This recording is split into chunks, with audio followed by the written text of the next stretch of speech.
when you lose in the NCAA tournament, you want to see the team that bounced you cut down the nets.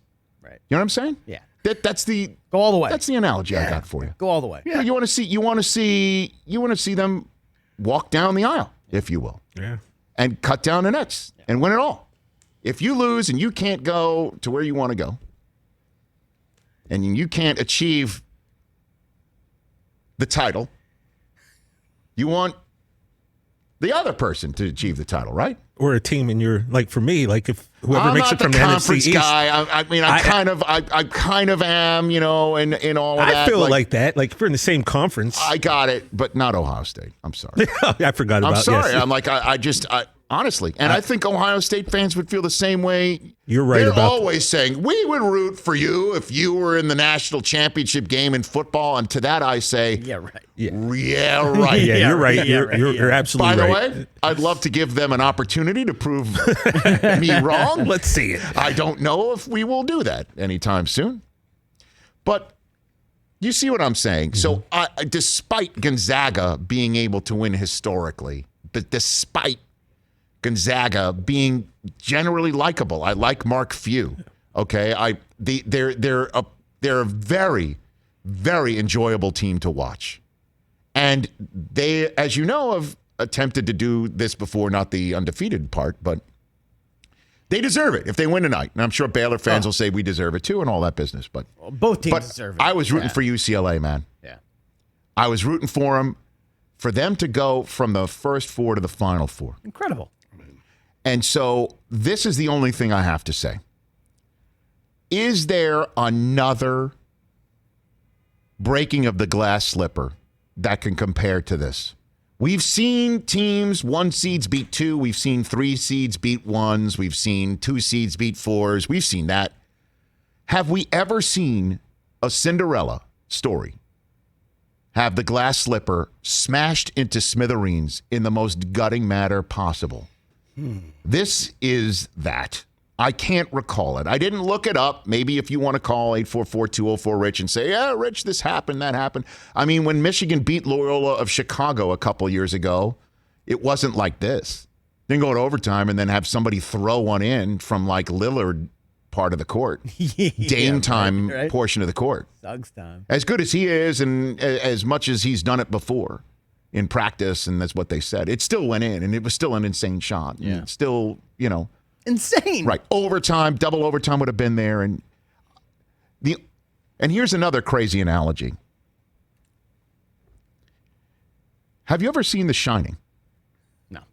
Oh, great. Have you seen The Shining, TJ Jefferson? Great. Okay. I'm going to spoil something for you, Chris, but too bad. Spoiler alert. I'm not gonna say I think the movie was 1980.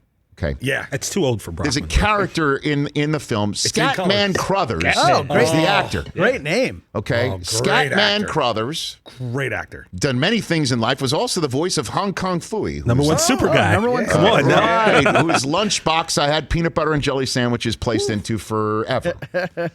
But Scatman Crothers in this film, okay, he plays the head chef of the Overlook Hotel. Okay. And when the Overlook Hotel closes down for the winter, there's a caretaker there who's Jack Nicholson. Got it. Who brings his wife and his son there, and the place is Long? haunted, all right?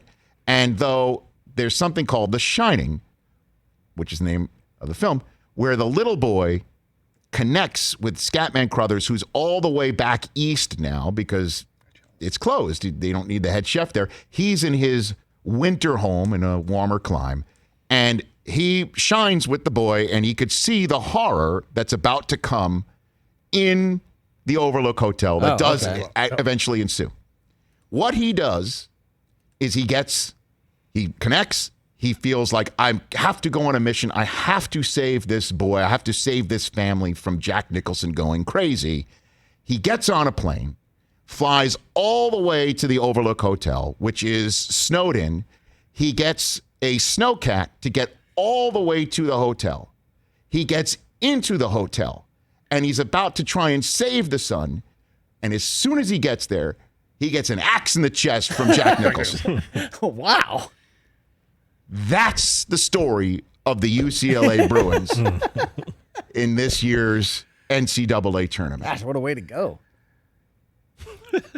banked robbery is the headline of the Los that Angeles is Times great. sports section. And Well done. again, for them to go from what they did all year long to the play-in game, which don't call it a play-in game, call it the first four. Fine. The first four, be down, 13 to Michigan State, have their coach call their want to drive guts, if you will, into question. They come back from that.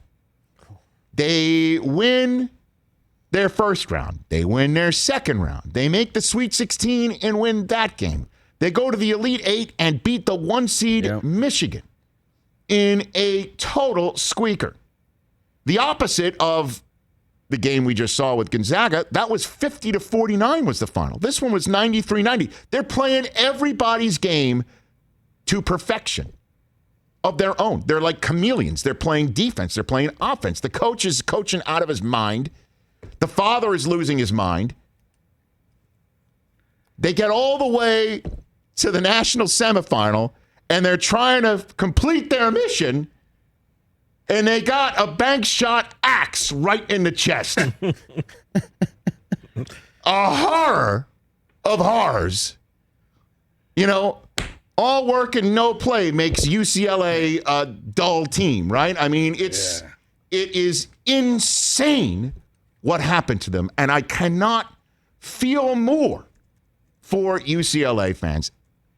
And I know they've had all those banners in Westwood. I know what they've got. And for them to see it again and think this could be it, and then go all the way, to think of the journey that they went all the way just to this point, just to get Suggs throwing one in from where he threw it to end it. Holy crap. The only analogy I can make it to in my head is The Shining. Here's Jalen. Here's Jalen. Nice. Correct. Well done. Well done, TJ. Because that's the only thing I could equate it to. That's the one thing I'm like, name me another journey that went on so long and was so hopeful and so full of goodness and spirit and something to root for, only to have something happen completely unseen that it was coming, and it just instantly offs you right on the spot. And that's why, Rich, I always say I would rather lose like Houston. Hey, you watched all the way to the end. Thanks for that. Watch more right here.